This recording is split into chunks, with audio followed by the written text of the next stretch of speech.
ಹೆಡ್ಲೈನ್ಸ್ನ ಪ್ರಾಯೋಜಕರು NBC bearings ದೀರ್ಘಾವಧಿ ಸ್ಪರ್ಧೆಗಾಗಿ ಸುದೀರ್ಘವಾಗಿ.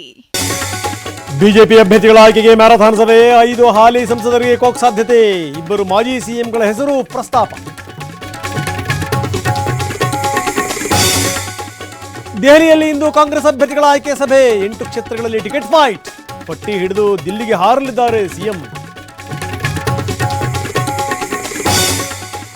ನನಗೆ ಟಿಕೆಟ್ ಸಿಕ್ಕೇ ಸಿಗುತ್ತೆ ಅಂತಾರೆ ಸುಮಲತಾ, ಹೆಚ್ಡಿಕೆ ಸ್ಪರ್ಧೆ ಮಾಡಬೇಕು ಅನ್ನುತ್ತೆ ಜೆಡಿಎಸ್. ಮತ್ತಷ್ಟು ಕಗ್ಗಂಟಾಯಿತು ಮಂಡ್ಯ ಕ್ಷೇತ್ರ. ಗುಜರಾತ್ನಲ್ಲಿ ಭಾರತ್ ಜೋಡೋ ನ್ಯಾಯ ಯಾತ್ರೆ, ಇಂದಿನಿಂದ 4 ದಿನಗಳ ಕಾಲ ಸಂಚಾರ. ಬನ್ವಾರದಲ್ಲಿ ರಾಹುಲ್ ಸಾರ್ವಜನಿಕ ಸಭೆ. ಜಮ್ಮು ಕಾಶ್ಮೀರಕ್ಕಿಂದು ಪ್ರಧಾನಿ ಭೇಟಿ, ಆರ್ಟಿಕಲ್ 370 ರದ್ದಾದ ಬಳಿಕ ಮೊದಲ ಪ್ರವಾಸ. 6,400 ಕೋಟಿ ರೂಪಾಯಿಗಳ ಯೋಜನೆಗಳಿಗೆ ಚಾಲನೆ. ಲಕ್ಷ ರೂಪಾಯಿ ದಂಡ, ಸಾಮಾಜಿಕ ಬಹಿಷ್ಕಾರ, ಅಂತರ್ಜಾತಿ ಮದುವೆ ಆಗಿದ್ದಕ್ಕೆ ಇದೆಂಥ ಶಿಕ್ಷೆ. ಕೊಪ್ಪಳದಲ್ಲಿ ಒಂದು ಅನಾಗರಿಕ ಕೃತ್ಯ.